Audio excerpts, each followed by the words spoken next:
இப்ப நம்ம பார்த்துக்கிட்டு இருக்க இந்த வீடியோல காமராஜர் அவர்களுக்கு அடுத்தபடியாக தமிழகத்தில் ஏழ்மையாக வாழ்ந்து மடிந்த ஒரு அரசியல்வாதியும் சுதந்திர போராட்ட தியாகியுமான கக்கன் அவர்களை பற்றி பார்க்கலாம் வாங்க.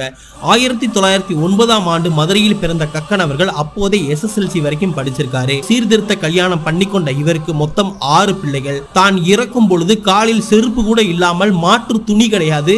மதுரை ராஜாஜி அரசு மருத்துவமனையில் பொது பிரிவில் சிகிச்சை பெற்று மாண்டு போனவர் தாங்க கக்கன் அவர்கள்.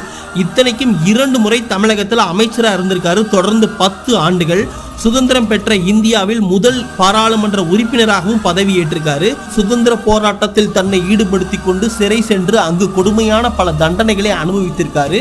மதுரை மீனாட்சி அம்மன் கோவிலில் பட்டியல் இனத்தவர்களை உள்ளே நுழையக்கூடாது என்ற சட்டத்தை எதிர்த்து பட்டியல் இன மக்களை கோவிலுக்குள் அழைத்து சென்று வெற்றி கண்டவர் தாங்க நம்ம கக்கன் அவர்கள். கடைசியாக அவர் போட்டியிட்ட 2 தேர்தல்களில் தோல்வியுற்றார் என்பதும் குறிப்பிடத்தக்கதுங்க.